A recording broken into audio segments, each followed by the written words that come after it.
పాకిస్తాన్, ఆఫ్ఘనిస్తాన్లు రెండు ఇరుగు పొరుగు దేశాలు. దశాబ్దాలుగా ఇరు దేశాలకు సన్నిహిత సంబంధాలున్నాయి. అయితే ఇటీవల కాలంలో ఈ సంబంధాలు కాస్త బెడిసి ఒకరిపై ఒకరు దాడులు చేసుకునే వరకు వెళ్లాయి పరిస్థితులు.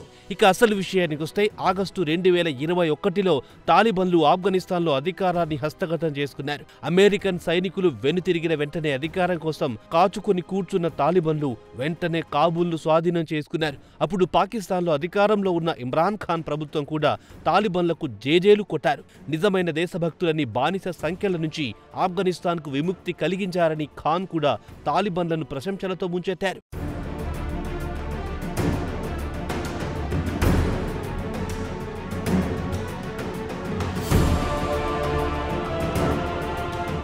అయితే ఆఫ్ఘనిస్తాన్లో 20 సంవత్సరాల పాటు ఆఫ్ఘాన్ తాలిబన్లు అమెరికాతో పాటు సుమారు 40 దేశాలతో పోరాడింది. ఆ సమయంలో తాలిబాన్ నాయకులు, ఫైటర్స్ పాకిస్తాన్ను అడ్డా చేసుకుని యుద్ధం చేశారు. ఆఫ్ఘనిస్తాన్ సరిహద్దుల్లోని పాకిస్తాన్కు చెందిన అతిపెద్ద నగరాలు క్వెట్టా, పెషావర్ లాంటి చోట్ల తాలిబాన్ల హవా ఎక్కువగా కనిపించింది. తర్వాత వీరంతా కరాచీ వరకు తమ మకాం మార్చుకున్నారు. ఇక తాలిబాన్లకు చెందిన నాయకులు, ఫైటర్లు అంతా పాకిస్తాన్కు చెందిన ఇస్లామిక్ రిలీజియన్ స్కూల్ నుంచి గ్రాడ్యుయేషన్ పూర్తి చేసిన వారే. వారిలో దారుల్ ఉలూమ్ హక్కానీ, ముల్లా మహమ్మద్ ఉమర్లు వీరంతా తాలిబాన్ ఉద్యమానికి వ్యవస్థాపకులు. వీరంతా పాకిస్తాన్లో చదువుకున్నవారు. పాకిస్తాన్ సమాజంతో వీరికి అత్యంత సన్నిహిత సంబంధాలున్నాయి. 2003 నుంచి ఈ గ్రూప్ మరింత బలపడడం ప్రారంభించింది. వీరి ఉద్యమానికి పాకిస్తాన్ కూడా మద్దతు ప్రకటించింది. పాక్ మద్దతు లేనిదే తాలిబన్లు విజయం సాధించే అవకాశం లేనేలేదనేది నిపుణుల వాదన.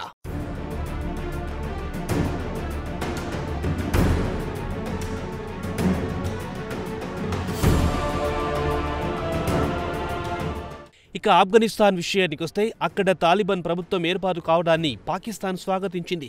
అదే తాలిబాన్ల విషయానికొస్తే పాక్ను పెద్ద పట్టించుకోవడం లేదు. పాకిస్తాన్ తాలిబాన్లతో రాసుకు పూసుకు తిరుగుతోంది.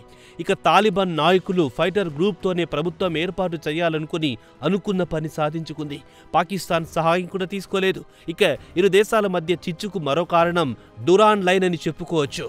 ఇరు దేశాల సరిహద్దును ఆంగ్లేయుల కాలంలో డ్యూరాన్ లైన్ సరిహద్దులను గీసేసి ఆంగ్లేయులు వెళ్లిపోయారు. అయితే పాకిస్తాన్ ఏర్పడింది 1947లో. అయితే డ్యూరాన్ లైన్ను ఆఫ్ఘనిస్తాన్ మాత్రం గుర్తించడం లేదు. ఇక డురాన్ లైన్ విషయానికొస్తే అంతర్జాతీయంగా గుర్తిస్తారు. కాగా ఈ డురాన్ లైన్ మొత్తానికి పాకిస్తాన్ ఫెన్సింగ్ వేసుకుంది. అయితే సరిహద్దుకు ఇటువైపు అటువైపు పస్తూన్ తెగవారున్నారు. దీంతో ఈ అంశం కాస్త భావోద్వేగ అంశమైంది.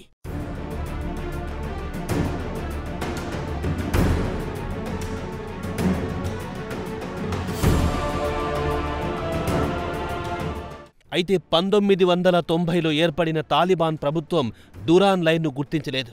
ప్రస్తుతం ఉన్న తాలిబాన్ ప్రభుత్వం కూడా గుర్తించడానికి నిరాకరిస్తోంది. ఇక పాకిస్తాన్ విషయానికొస్తే ఇది పెద్ద తలనొప్పిగా మారింది. ఇక ఆఫ్ఘనిస్తాన్లో తాలిబాన్లు విజయవంతంగా అధికారం చేపట్టిన తర్వాత నుంచి అక్కడి సాయుధ గ్రూపులు తమ ఫోకస్ పాకిస్తాన్పై పెట్టారు. 2022 నుంచి పాకిస్తాన్ భద్రతా దళాలు పోలీసులపై పెద్ద ఎత్తున దాడులు చేయడం మొదలెట్టాయి. ముఖ్యంగా ఖైబర్ పఖ్తూన్ఖ్వా, బలూచిస్తాన్ ప్రావిన్స్లో దాడులు పెరిగిపోయాయి. కాగా ఈ దాడులు చేస్తోంది మాత్రం తెహ్రీక్-ఏ-తాలిబాన్ పాకిస్తాన్ లేదా టీటీపీ. దీన్ని పాకిస్తాన్ తాలిబాన్ కూడా అంటారు. టీటీపీతో పాటు ఆఫ్ఘనిస్తాన్ తాలిబాన్లు రెండు గత కొన్ని సంవత్సరాల నుంచి సన్నిహిత సంబంధాలు కలిగి ఉన్నాయి.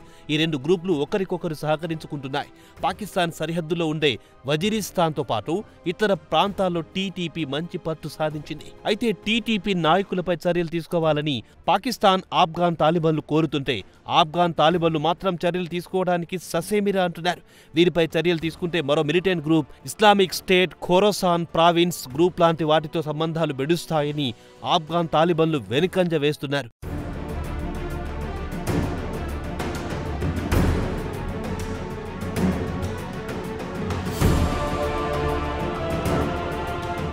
ఇక అసలు విషయానికొస్తే ప్రపంచంలోని అన్ని టెర్రరిస్టు గ్రూపులకు ఆఫ్ఘనిస్తాన్ కేరాఫ్గా మారిపోయింది. అల్ ఖైదా నుంచి ఐసిస్ లాంటి అతిపెద్ద టెర్రర్ గ్రూపులు ఇక్కడ మకాం వేసుకుని ఉన్నాయి. ఇక ఆఫ్ఘనిస్తాన్ వాదన ఏమిటంటే టీటీపీ అంశం పాకిస్తాన్ అంతర్గత వ్యవహారమని చెప్పి చేతులు దులుపుకుంటోంది. దాన్ని పాకిస్తాన్ పరిష్కరించాలని ఉచిత సలహా ఇస్తోంది. ఇక పాకిస్తాన్లోని బలూచిస్తాన్లో చైనా బిలియన్ల కొద్దీ డాలర్లు పెట్టుబడులు పెట్టి ప్రాజెక్టులు చేపట్టింది. ఒకవేళ ఆఫ్ఘనిస్తాన్ ఈ ప్రాజెక్టుపై దాడులు చేస్తే చైనా నుంచి తీవ్ర ఇబ్బందులు ఎదుర్కోవలసి వస్తోంది. ఇక ఆఫ్ఘనిస్తాన్లో తాలిబాన్ ప్రభుత్వానికి నిధుల కొరత వేధిస్తోంది. అలాగే వ్యవస్థీకృత సైన్యం లేదు. పాకిస్తాన్తో పోరాడుదామంటే అంతర్జాతీయంగా ఏ దేశం ఆఫ్ఘనిస్తాన్కు మద్దతుగా ముందుకు రావు. ఈ ఏడాది మార్చిలో సీనియర్ తాలిబాన్ మిలిటరీ నాయకుడు మాట్లాడుతూ ఇప్పటికీ ఆఫ్ఘాన్ ఎయిర్ స్పేస్ ను అమెరికా కంట్రోల్ చేస్తోందని చెప్పారు. అప్పుడప్పుడు ఆఫ్ఘనిస్తాన్ గగనతలంపై అమెరికా డ్రోన్లు కనిపిస్తుంటాయని చెప్పారు. అయితే పాకిస్తాన్ చేసిన దాడికి ప్రతీకారం ఉంటుందని తాలిబాన్ నాయకులు చెప్పారు. కానీ ఏ విధంగా ఉంటుందో తెలియదు. మరోవైపు పాకిస్తాన్ సైనికులు బలవంతులు. ఎందుకంటే పాక్ వద్ద ఎయిర్ ఫోర్స్ బలంగా ఉంది. అదే ఆఫ్ఘనిస్తాన్ విషయానికొస్తే ఎయిర్ పవర్ లేదు. వైమానిక దాడులు చేసేంత వనరులు లేవు. పాక్ వైమానిక దాడులు చేసినా ఆఫ్ఘాన్ ప్రకటనలు గుప్పిస్తోంది తప్ప వాస్తవంగా పాకిస్తాన్పై దాడులు చేయలేకపోతోంది.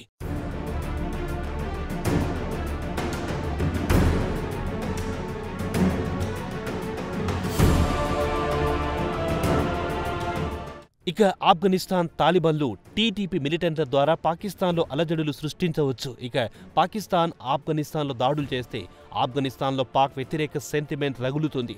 అయితే ఇరు దేశాల్లో సుమారు 300 మిలియన్ల ప్రజలపై దాని ప్రభావం ఖచ్చితంగా ఉంటుందని అంతర్జాతీయ నిపుణులు అభిప్రాయపడుతున్నారు. ఈ రెండు దేశాలు అత్యధిక పేదరికంలో మగ్గుతున్నాయి. పాకిస్తాన్ ఆర్థిక పరిస్థితి కూడా అంతంత మాత్రంగానే ఉంది.